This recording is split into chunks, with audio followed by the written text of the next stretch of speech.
ETF index mutual funds నేర్చుకుని stock మార్కెట్లో రాణించాలనుకుంటున్నారా? వెంటనే ఈ నెంబర్కి కాల్ చేయండి.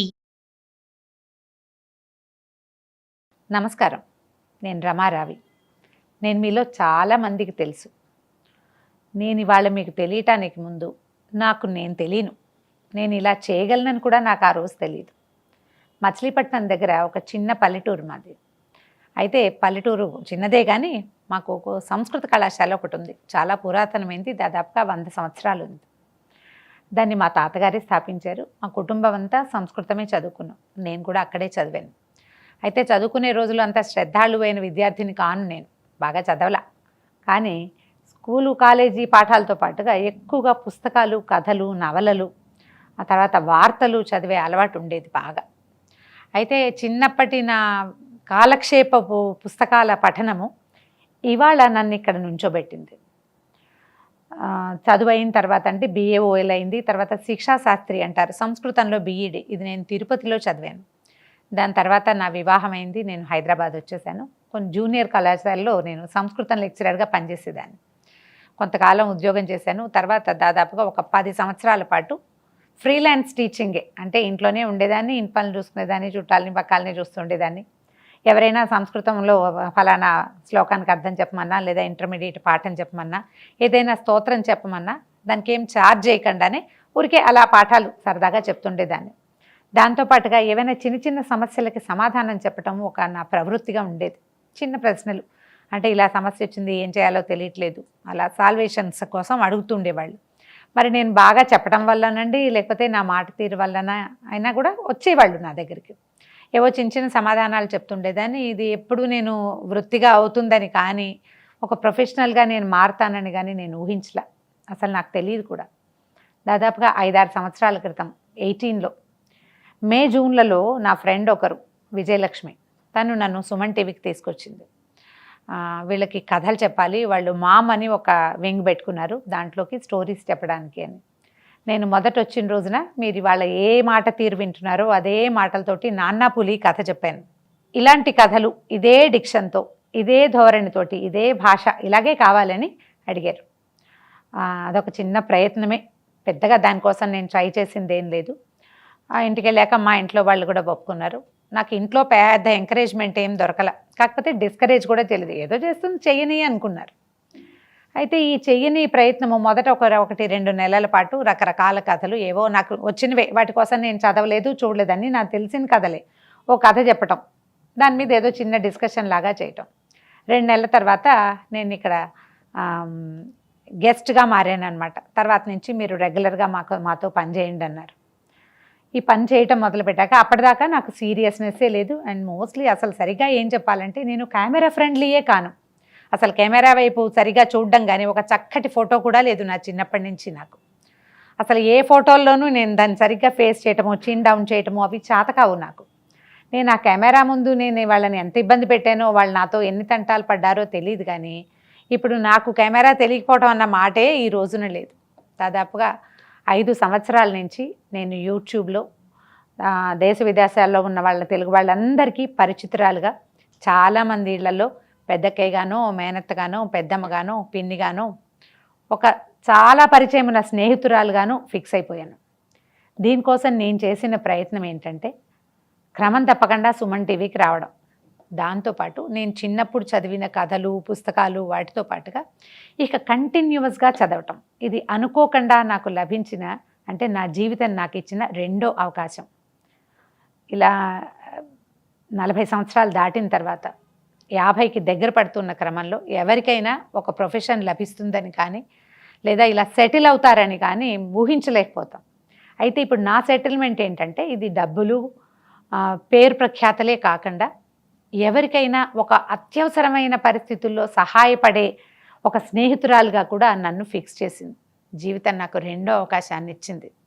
ఈ అవకాశానికి సుమన్ టీవీ వాళ్ళ ప్రోత్సాహం విపరీతంగా ఉంది. వాళ్ళే నా వెన్నుదన్ను. ఇవాళ నా ప్లాట్ఫామ్, నన్ను నిలబెట్టిన స్థానం సుమనే.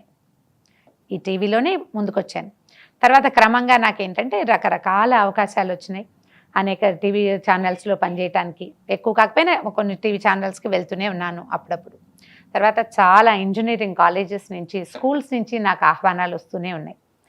నేను మాట్లాడగలిగే ఈ ధోరణి, తర్వాత సాధారణంగా మన ఇంట్లో వాళ్ళు, పక్కింటి వాళ్ళు, తెలిసిన వాళ్ళుగా అనిపించేటువంటి నా మాట తీరు నన్ను సక్సెస్ వైపుకి నడిపించాయి. దీనికి నేను చేసిన ప్రయత్నం ఏంటంటే, లోపల దాచుకోకుండా, ఏ ఇన్హిబిషన్స్ లేకుండా, ఈ మాట చెప్తే నన్ను ఏమనుకుంటారో నన్న భయం లేకుండా, నేనేమనుకుంటున్నానో అది, నేనేమిటో అది ప్రపంచానికి చెప్పటమే నా యొక్క సక్సెస్ మంత్ర అనుకుంటాను. నేను ఏదైనా సరే సూటిగా నాకు ఇలాగే తెలుసు, నేను ఇంతే చెప్పగలను, నాకు ఇది మాత్రమే తెలుసు అని చెప్పటమే నా యొక్క సక్సెస్ అని అనిపిస్తుంది. నేను చాలామందినే ఫాలో అవుతా, పెద్దవాళ్ళని, రకరకాల వాళ్ళని, అంటే గురువులుగా భావిస్తాను కొంతమందిని, మాస్టర్స్గా భావిస్తాం కొంతమందిని, స్నేహితులుగా భావిస్తాం కొంతమందిని. క్యాజువల్గా మనం ఎవరితోటి మాట్లాడినా సరే వీటందరితో పాటు, అంటే పెద్దవాళ్ళందరితో పాటుగా నేను మామూలుగా మాట్లాడే మాటల్లో నుంచి కూడా నాకు కావాల్సిన విషయాన్ని తీసుకోవటం నాకు భగవంతుడు ఇచ్చిన వరం అనుకుంటా. ఆ వరంతో ఇవాళ నా సక్సెస్ ఇట్లా నేను ముందుకెళ్తూనే ఉన్నా. ఎక్కడికి వెళ్ళినా నన్ను గుర్తుపడతారు, నేనని అందరికీ తెలుసు. అయితే మీ కథలు బాగుంటాయని చెప్తారు. ఇప్పుడు వంటలు కూడా చేస్తున్నాను. నేను పెద్ద వంటకత్తెని కాను, ఒక మాదిరి వంట వచ్చు నాకు. అది నేను చెప్పగలిగే విధానం కూడా నా సహజమైన ధోరణి వల్లే నేను సక్సెస్ అయ్యాను. ఇలా లేట్ ఏజ్లో ఏదైనా ఒక ప్రొఫెషన్ తీసుకుని సక్సెస్ అవ్వగలమా అంటే దానికి ఉదాహరణగా నన్ను నేను చెప్పుకోవటానికి నేను చాలా గర్వపడుతున్నాను. దీనికి ఏంటంటే మా ఫ్యామిలీ సపోర్ట్ ఒకటి, తర్వాత సుమన్ వారు వాళ్ళు ఇచ్చిన పూర్తి సహకారం. నేను ఏం చేస్తానన్నా, ఏదైనా సరే, మీరు రామాయణం చెప్పండి, భారతం చెప్పండి, పురాణాలు చెప్పండి, ఏం చెప్తానన్నా మీ ఇష్టం మేడం అంటాం, ఒక కెమెరా ఇచ్చేయడం నాకు.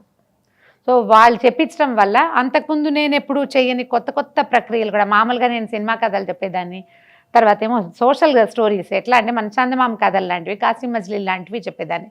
జానపద కథలు చాలా ఇష్టం నాకు. వాటితో పాటుగా నేను ఏనాడు ముట్టుకొని కార్తీక పురాణాన్ని మొట్టమొదటిసారి 3 ఏళ్ల క్రితం సుమన్ టీవీలో చెప్పాను నేను. ఇప్పటికి 3 ఏళ్ల నుంచి అప్రతితంగా అది సాగుతూనే ఉంది. కార్తీక పురాణం తర్వాత మాఘ పురాణం చేసాం, తర్వాత శ్రీమద్ భాగవతంలోని దశమస్కంధం చేసాం, రామాయణం చేసాం.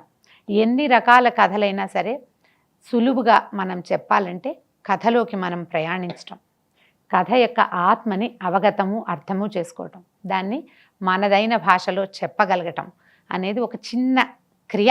దీన్ని కళ అని నేను అన్ను, నా ఒక అలవాటు. ఈ అలవాటుని ఇలా ప్రజలకి అందించేందుకు దొరికినటువంటి అద్భుతమైన అవకాశమే ఇవాళ నన్ను మీ ముందుంచింది. ఇలా ఎవరైనా ప్రయత్నం చేయొచ్చు, ఇది ఒకరి సొత్తు అయితే కాదు. నేను చెప్పినట్టు చేస్తేనే కుదురుతుంది అన్న మాట అసలు లేనే లేదు. ఎవరికి చేత వచ్చినట్టు వాళ్ళు కథ చెప్తాం. నేను కథ చెప్పే విధానం ప్రజలకు నచ్చింది కాబట్టి ఇవాళ నా సక్సెస్ ఈ రకంగా ఒక గాడిలో పడిపోయి ఉన్నదన్నమాట. నేను ఎక్కడికి వెళ్ళినా నా కథల ద్వారానే నా గుర్తింపు. చూడండి, ఒక సింపుల్ విషయం, తేలికపాటి విషయాన్ని చెప్పటం వల్లే నాకు సక్సెస్ వచ్చింది. ఇవాళ రేపు చాలామంది స్త్రీలు తమ లేట్ ఏజ్లో కూడా ఏదో ఒక ప్రొఫెషన్ తీసుకుని తమకు చేతనైన విధంగా ఎలా కుదిరితే అట్లా ముందుకు వెళ్ళడానికి ప్రయత్నం చేస్తున్నారు. సోషల్ మీడియా దానికి చాలా హెల్ప్ చేస్తుంది. అయితే ఏదో చెడు పనికి వెళ్ళిపోకుండా మన పని వరకు మనం చేసుకునేటట్టయితే ఏ ఏజ్లో అయినా కూడా మనం ప్రజలకి చేరువవ్వచ్చు, మనం తీసుకున్న ప్రొఫెషన్లో సక్సెస్ అవ్వచ్చు, మనం సాధారణంగా చేసే క్రియ కూడా మన ప్రొఫెషన్గా ఫిక్స్ అవ్వచ్చు కూడా. దానికి ప్రత్యక్ష ఉదాహరణ నేనే. సరదాగా ఆటకాయితనంగా చెప్పేది, ఒక పెద్ద కథ చదివితే, నేను ఒక 100 పేజీల కథ చదివాను అనుకోండి, 10 నిమిషాల్లో చెప్పేస్తాను దాన్ని. నేను ఒక అరగంటలో చెప్పే కథని 4 వాక్యాల్లో రాయడం అలవాటు చేసుకున్నాను నేను. 4 సెంటెన్సెస్ రాసుకొస్తాను ఒక బుక్లో. అసలు 10 నిమిషాలు మా కథలైతే, పంచతంత్ర కథలు కూడా జస్ట్ పేర్లు, ఒక సెంటెన్సు మాత్రమే ఉంటుంది. సినాప్సిస్ రాసుకోవటమే. ఆ కాస్త రాసుకుని దాంతో నేను 1/2 గంట 20 నిమిషాల పాటు కథ చెప్పగలుగుతాను. ఇది ప్రాక్టీస్ చేశాను అనమాట. ఇప్పుడు నేను ఒక దాంట్లోకి మొదలుపెట్టాక మనం ఏం చేస్తాం, మొదలయిన తర్వాత దాంట్లో ఇంకా ఇంకా సక్సెస్ అవ్వడానికి ప్రయత్నం చేస్తాం కదా. ప్రతి వాళ్ళు ఇలా ప్రయత్నం చేస్తే జీవితంలో ఎప్పుడూ ఏది కోల్పోరు, ఎప్పుడు తమదైన లెవెల్స్లో తాము గెలుపొందుతూనే ఉంటారు. జీవితంలో ఒక భాగంలో గెలుపొందితే వేరే చోట్ల ఉన్న ఓటమిలు మనంత బాధించవు.